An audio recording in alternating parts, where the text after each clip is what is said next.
കോഴിക്കോട് കോർപ്പറേഷനിൽ ബി.ജെ.പിക്ക് ഇപ്പോൾ 13 സീറ്റ് കിട്ടിയെന്ന സന്തോഷം മാത്രമല്ല, നികുതികാര്യ സ്ഥിരം സമിതി അധ്യക്ഷ സ്ഥാനമെന്ന പദവി കൂടെയുണ്ട്.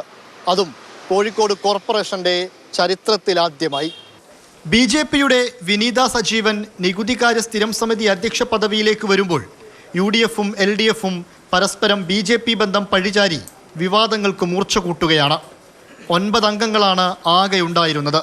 4 ബി.ജെ.പി, 4 UDF, 1 LDF എന്നതായിരുന്നു നില. LDF അംഗം വിട്ടുനിന്നതോടെ നറുക്കെടുപ്പായി. നറുക്കെടുപ്പിൽ ബി.ജെ.പിക്ക് ജയം.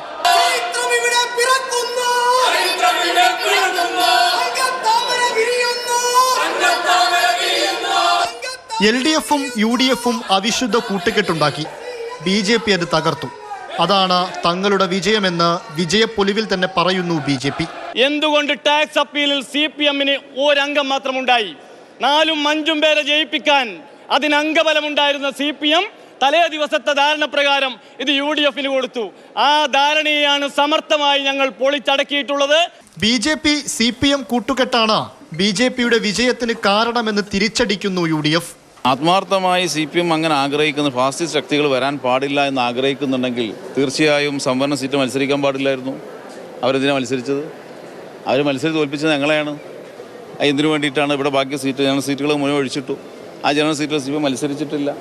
അപ്പോൾ ഇതിൽ നിന്ന് മനസ്സിലാക്കുന്നത് കേരള സംസ്ഥാനത്തൊട്ടാകെ ഇവരുടെ അവിശുദ്ധ ബന്ധം തുടരുന്നു എന്ന തെളിവാണ് ഇതൊക്കെ. കോൺഗ്രസിൽ ഗ്രൂപ്പ് വഴക്ക് കാരണം ഒരു വിഭാഗം ബി.ജെ.പിയുമായി സഖ്യം ചേർന്നതാണ് ബി.ജെ.പിക്ക് ജയിക്കാനുള്ള അവസരമൊരുക്കിയതെന്ന് അതേ നാണയത്തിൽ CPMും തിരിച്ചടിച്ചു. ആ കമ്മിറ്റിക്കകത്ത് യഥാർത്ഥത്തിൽ 4 പേരാണ് UDFിൻ്റെ അംഗങ്ങളുള്ളത്. ഒരാളെ കൂടി കൂടുതൽ കൊടുത്താൽ ആ കമ്മിറ്റി അവർക്ക് വിജയിക്കാൻ കഴിയും. പക്ഷേ അനാവശ്യമായുള്ള കമ്മിറ്റിയിലേക്ക്, അവർ വിജയിച്ച് വരാൻ സാധ്യതയില്ലാത്ത കമ്മിറ്റിയിലേക്ക് കൂടുതൽ അംഗങ്ങൾ കൊടുക്കുകയും ചെയ്തു. നേതൃത്വ തലത്തിലുണ്ടാവുന്ന ഗ്രൂപ്പ് വഴക്കും ആ ഗ്രൂപ്പ് വഴക്ക് സൃഷ്ടിച്ച ശൂന്യതയിൽ നിന്നാണ് ബി.ജെ.പിയുമായി ഒരു അലയൻസ് ഉണ്ടാക്കുന്നതിൻ്റെ ഒരു കാഴ്ചപ്പാട് കോൺഗ്രസിൽ ഒരു വിഭാഗം രൂപപ്പെടുത്തിയത്. അത് തന്ത്രപരമായി വിജയിപ്പിച്ചെടുക്കുന്നതിന് വേണ്ടി അവർക്ക് കഴിഞ്ഞു. 10 വർഷത്തിനു ശേഷം ക്ഷേമകാര്യ സ്ഥിരം സമിതി അധ്യക്ഷയായി ലീഗ് സ്വതന്ത്രയായ കവിത അരുൺ തിരഞ്ഞെടുക്കപ്പെട്ടു.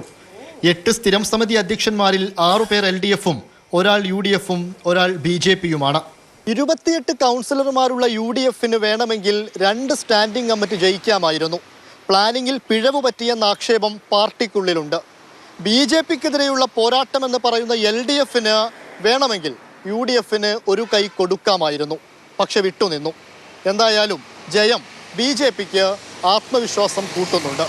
ഇംതിയാസ് കരീം, മാതൃഭൂമി ന്യൂസ്, കോഴിക്കോട്.